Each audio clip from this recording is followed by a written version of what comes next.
ونجحوا في وسيلة. أشرف حكيمي خطيرة لكن الدفاع تدخل أمام أيوب. تدخل في اللقطة الماضية، مهارة مرور ومحاولة الله الله يا إلهي.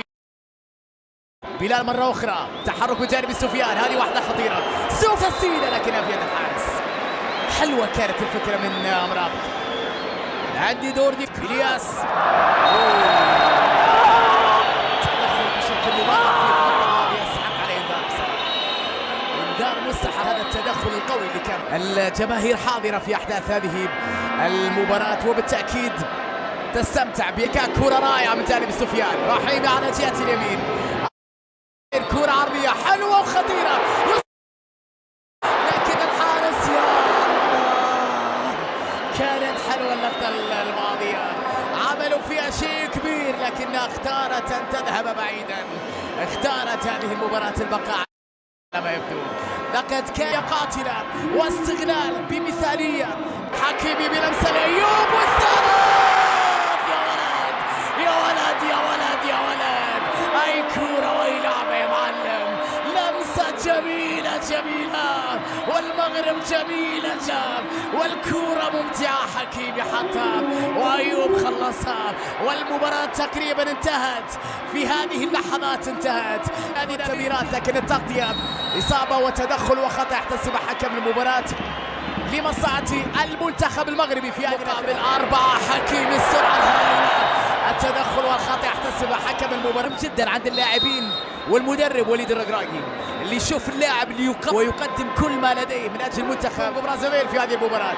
كرة في القائم الثاني بعيدة، خطأ يحتسب الحكم لمصلحة أشرف حكيمي. أخو ما شباب التغطية، تدخل لا شيء في قرار الحكم، لا شرع الحكم في اللقطة الماضية.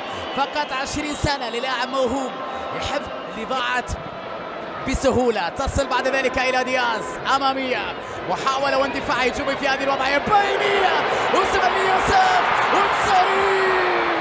مستحيلة هذه لقطة، مستحيلة هذه فرصة لا تضيع. هذا هدف بسهولة من هجوم المنتخب المغربي. لقد كان يمكن لسفيان استغلالها. تمريرات إلياس يحاول في اليسار بلمسة أمامية. أوناحي مر أوناحي جميلة من أوناحي باليمنى ولا أروع. عز الدين يا جماعة يرضيني كأوناحي.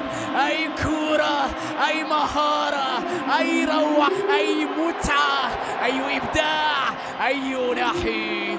الهدف المنتخب المغربي بعمل كبير، بمهارة عالية، بلمسة ساحرة، بقذيفة في الشباك، بكرة جميلة، بالعمل.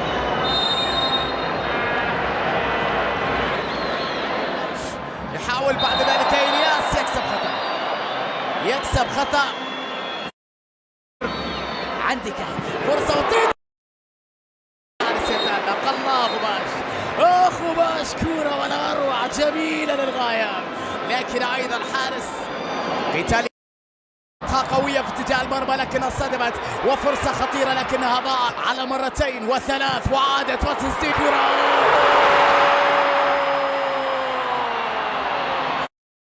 للمغرب. نعم شادي رياض قلب المدافعين ينجح في الوصول إلى شباك.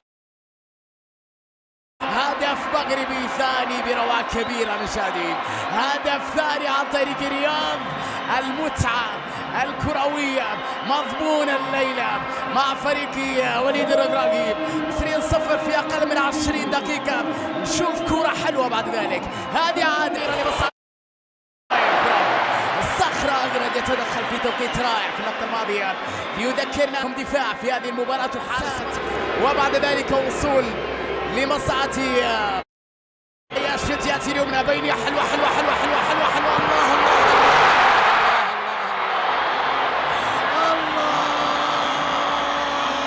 الله ما أجمله من هدف، ما أجملها من لعبة، ما أجملها من سيمفونية كروية مغربية في منتهى الروعة لها من مرتدة.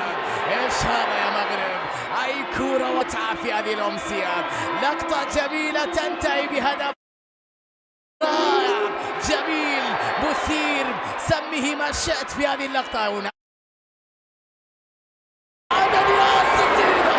لكنها في يد الحارس حلوة يا ولد، لم تكتمل من إبراهيم. عندنا تنطلق سيدات وتي من جانب حكم اللقاء الغاني الاندفاع والأهداف وأيضا مزيد من المباراة في الدقائق القادمة. السلام اليوناحي لسه أتكلم، قلت محاولة خطيرة على مرمى ياسين بونو، كان بولا حطها خطيرة لكنها مرت خطيرة بالرابع. أخطر لاعبين لمنتخب برازافيل. تسديدة أشرف تبرر كرة بعد ذلك أمامية حلوة الله، اللقطة والخماسية جميلة والكرة جميلة وهدف رائع للمنتخب المغربي. الله على الكرة، يناحي عز الدين، كم عندي عز الدين، كم عين عندك يا عز الدين، ما شاء الله كم عين عندك يا وناحي. أي نظرة هذه يا وناحي، أي تمريرة يا وناحي. وطبعا أيوب في منطقة يعرف كل سنتيمتر في المرمى، يعرف كل الطرق المؤدية إلى المرمى، لعبها الهدافين والموهوبين. لكن هناك جنود مجهودين يتألقون. لمسة ولا سفيان رحيمي بتسديدة، الله مروان رحيمي يا عيني رحيمي. سفيان الكبير يسجل السادس، اللعبة الأولى، اللمسة الأولى، الهدف كان غير عادي، اللقطة كانت غير عادية، النهاية كانت غير عادية. رحيمي أكل الأخضر واليابس في آسيا، في دوري أبطال آسيا هو الأفضل والهداف والليلة